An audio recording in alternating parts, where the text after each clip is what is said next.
Activists worldwide arrived Thursday in Cairo, Egypt, in a humanitarian caravan bound for the Gaza Strip to demand the entry of aid to Palestine. Hello and welcome to From the South. My name is Belén de los Santos. I'm from the teleSUR studios in Havana, Cuba. We begin with the news.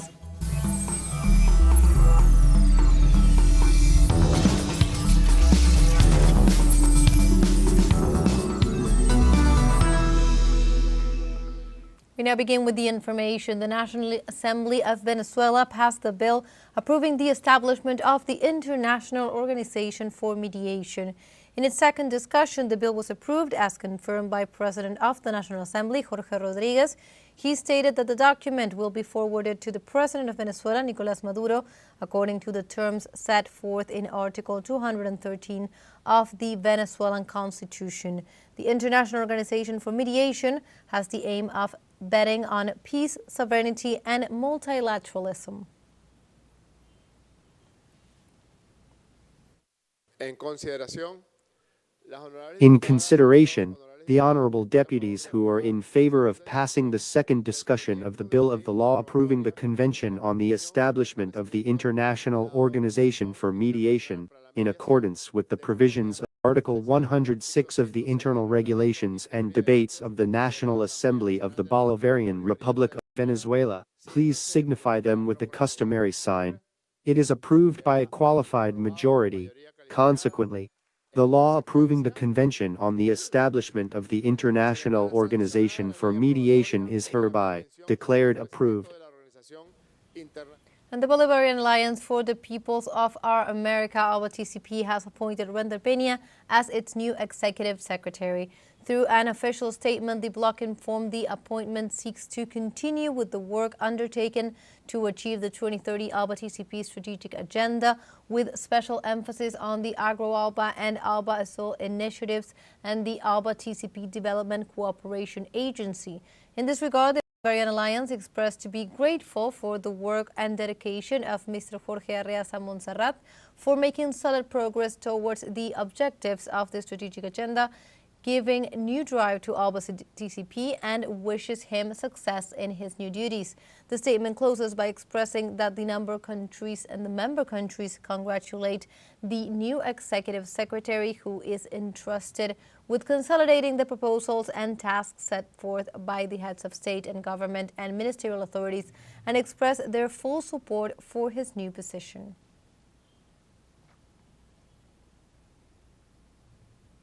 Also in this context, the former executive secretary of the bloc, Jorge Arreaza, addressed the decision through his Telegram account, expressing to be grateful to the government of the 10 member countries of the Bolivarian Alliance for the trust they have placed in us. We are confident that the new executive secretary, our brother Render Peña, will be able to coordinate ALBA's actions to deepen our union and continue to bring dignity and happiness to our peoples. United for life, we will prevail.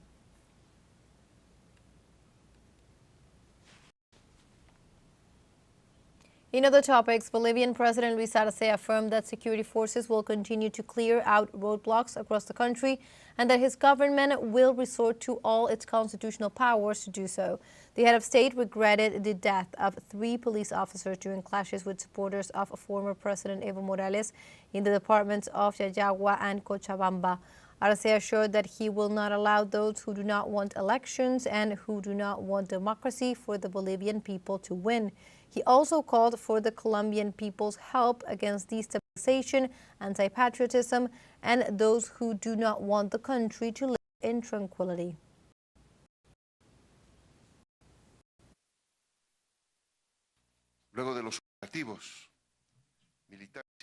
The military and police operations that we are successfully carrying out along between Oruro and Cochabamba, and the military and police operation that we are carrying out in Yayagua will continue. They will continue until we achieve the objective that the national government had set itself to provide the Bolivian people with open and free roads,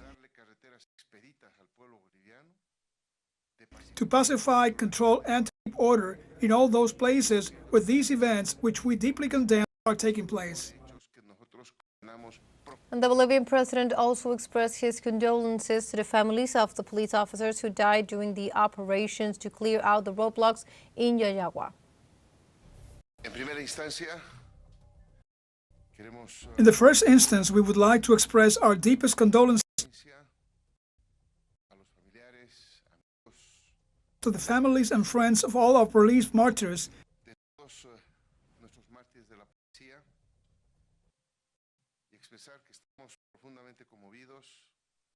and express that we are deeply moved and outraged by the violence that has been unleashed today in Yayagua. To Colombia, as the Clinic Santa Fe Foundation reported on the health condition In the of first Senator instance, Miguel Uribe Turbay. Through a press release, the health entity informed that the Santa Fe de Bogota Foundation informs at the request of the family that patient Miguel Uribe Turbay continues to be in intensive care. The monitoring and the various care measures implemented allow us to report stability with respect to the last clinical condition. He remains in critical condition. As reported, all efforts to mitigate the impact of the injuries continue to be made on a minute-by-minute basis.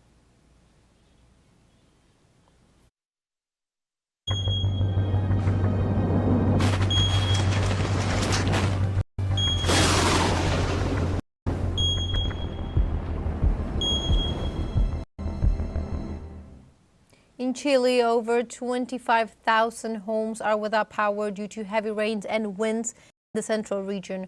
Authorities reported that Las Condes, Providencia, Quilicura, La Florida, and Lo Espejo are among the affected areas where heavy rains, which started early Thursday morning, are expected to bring up to 30 millimeters of water, accompanied by winds of up to 60 kilometers per hour.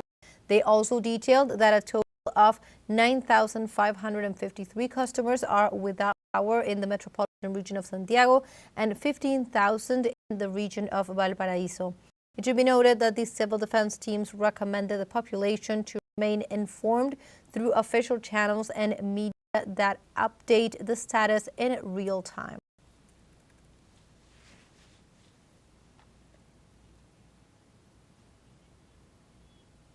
Now we have a short break coming up, but first, remember you can join us on TikTok at English, where you'll find news in different formats, news updates, and much more. We'll be right back. Stay with us.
Welcome back from the south. An Air India flight carrying at least 242 passengers and crew members crashed shortly after taking off from the city of Ahmedabad in the South Asian nation. Flight 171, a Boeing 7878 aircraft, was headed to London's Gatwick Airport in the United Kingdom with reportedly 169 Indian nationals, 53 British, 7 Portuguese, and 1 Canadian on board. India's Minister of Civil Aviation informed that rescue teams have been mobilized while the army deployed 130 personnel, including doctors and paramedics, to assist civil authorities in clearing debris. The Ahmedabad police reported one survivor and unveiled that 240 bodies have been recovered from the site so far. The tragedy constitutes one of India's worst airline disasters in decades.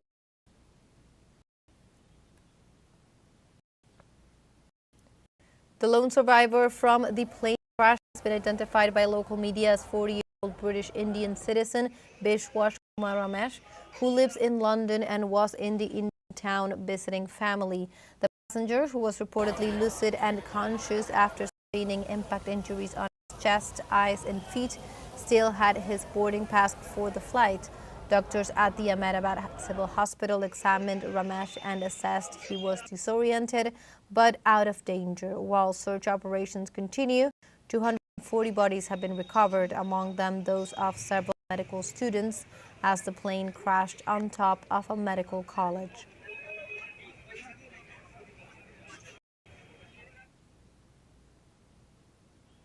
And in this context, Indian Prime Minister Narendra Modi took to his social media X to address the accident, expressing that the tragedy in Ahmedabad has stunned and saddened us. It is heartbreaking beyond words. It is sad. In this sad hour, my thoughts are with everyone affected by it. Have been in touch with ministers and authorities who are working to assist those affected.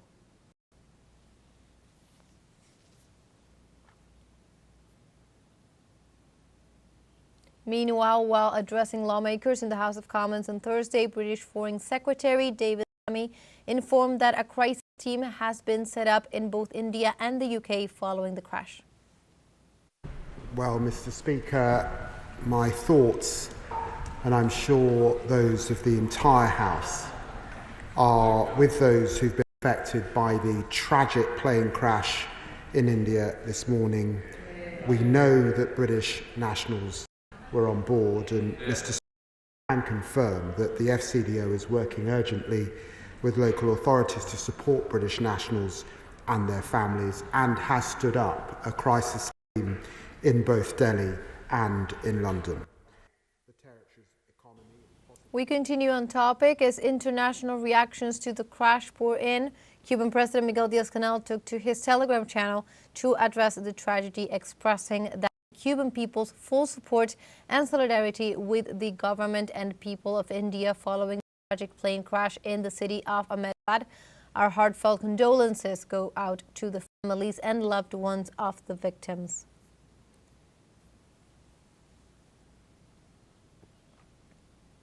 For his part, Venezuelan Foreign Minister Ivan Gil sent a solidarity message to India in the aftermath of the sinister as well. Gil shared that on behalf of President Nicolás Maduro, we extend our deepest condolences to the brotherly people of India and their government for the tragic plane crash that occurred on June 12th, which has plunged the entire nation into mourning. The bonds of brotherhood between Venezuela and India call on us to unite in mourning, to pray for those who have departed, and to wish for the speedy recovery of the injured.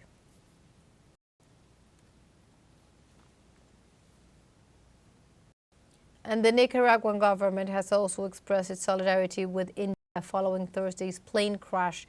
In this regard, an official statement reads, "We were shocked to learn of the tragedy that took the lives of over 200 people traveling from India to London. We convey our fraternal solidarity to all those affected and ask you to extend it to their communities and friends.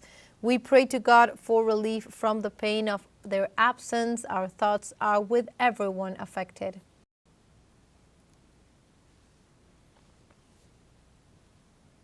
We now move on to other topics. Arrest numbers continue to rise after 6 days of demonstrations in the United States in rejection of President Donald Trump's immigration policies. A large-scale mobilization at Los Angeles City Hall was dispersed by police as a citywide curfew came into effect. According to a senior U.S. military official, troops deployed in the Californian city can temporarily detain individuals while law enforcement officers approach them. The Los Angeles District Authority has stated that it will defend the First Amendment rights of residents in the face of federal raids against the immigrant community.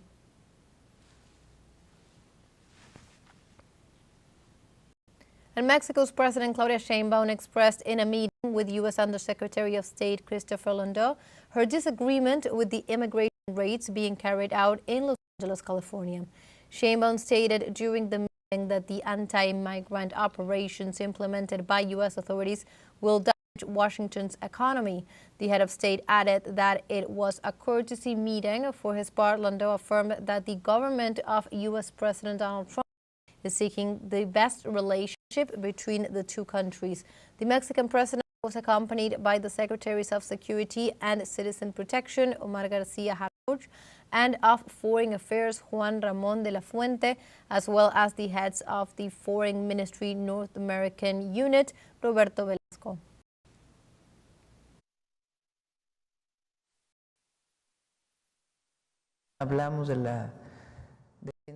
We talked about the defense of our migrant brothers and sisters, that we disagreed with the use of raids to detain people who work honestly in the United States, that this will harm not only the people, but also the economy of the United States. In this context, the Mexican president assured that issues such as security, trade, and migration were also discussed during the meeting. We talked about migration. I obviously raised the issue of trade, which for us is fundamental. And I also raised the issue of the concern we have for all our compatriots who are in the United States, and that we do not agree with this scheme of criminalizing working people. He said he was going to send this message to the State Department and to President Trump himself. We have a second short break coming up. Before we invite you to visit our Facebook page at teleSUR English. There you'll be able to watch our top stories, special live coverages, and much more. Follow the page and activate notifications to stay up to date on the world's most recent events. Final short break. Don't go away.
Welcome back to From the South. We continue with more information.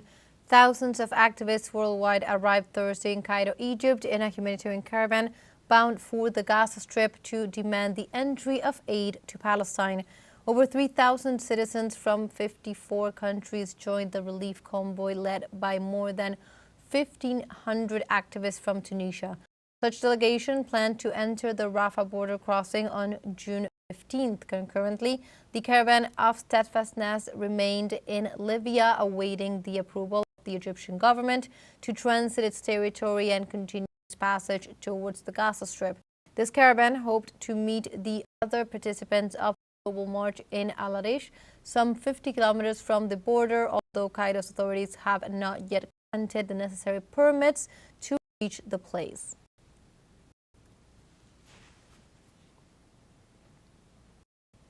And both the Iranian Foreign Ministry and the Iranian Atomic Energy Organization have condemned the anti-Iranian resolution adopted by the International Atomic Energy Agency's Board of Governors. In a statement, the Iranian Foreign Ministry described the resolution as the board's new instrumental use for political objectives, lacking technical and legal grounds. The statement further emphasized that none of the agency's reports referred to Iran's non-compliance with its obligations, nor to any deviations in nuclear materials or activities. Iranian President Masoud Pezeshkian confirmed that they would not bow to foreign injustices.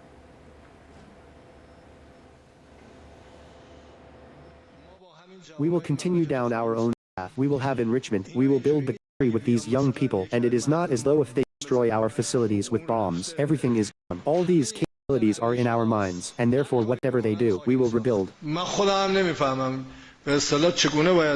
I don't know how we should cooperate with the outside world to make them stop evil acts and let the people live independently in this country. We go now to South Sudan. Upper Nile State is at risk of famine in 2 of its counties. Political observers pointed out that the violence is preventing the arrival of humanitarian aid, deeply affecting the counties of Nasir and Ulang, putting them at risk of famine, while 11 other regions are in an emergency situation due to clashes between the army and local militias. They also emphasized that 57% of the country's population suffers from serious food needs. The World Food Programme, for its part, lamented the devastating impact of the conflict, assuring that it not only destroys homes and livelihoods, but also breaks communities, hinders access to markets, and causes prices of basic goods to skyrocket. And in the Democratic Republic of Congo, more than 15,000 people are reported to be without drinking water due to fighting between rebels and militias in the province of North Kivu. According to local media, residents of localities such as Beleusa, Gatrisa, and Kilambo have not received clean water supplies for several days because the collection system and distribution network were destroyed in the fighting between the M23 movement and the Wazalendo militia. In this context, many families are resorting to untreated water sources, which can increase the risk of getting infected with several viruses, including cholera. We now move on to other topics. Thousands of citizens celebrated Russia Day across the Eurasian nation with parades and festivals. The date commemorates the adoption of the Declaration of State Sovereignty of the Soviet Federative Socialist Republic of Russia within the framework of the USSR on June 12, 1990. This initiated the constitutional reform and paved the way for the creation of the Russian Federation. On Russia Day, President Vladimir Putin awarded medals and state awards in the fields of science, technology, literature, and art. During that ceremony, President Putin highlighted the challenges that the country faces to protect truth and justice.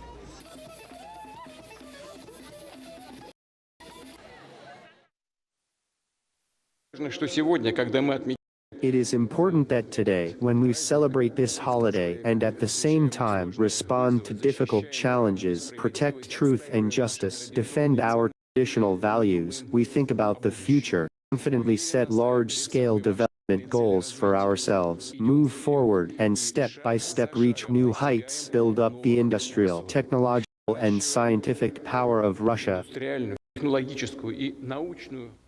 And like this, we have come to the end of this news brief. You can find these and many other stories on our website at telesurenglish.net.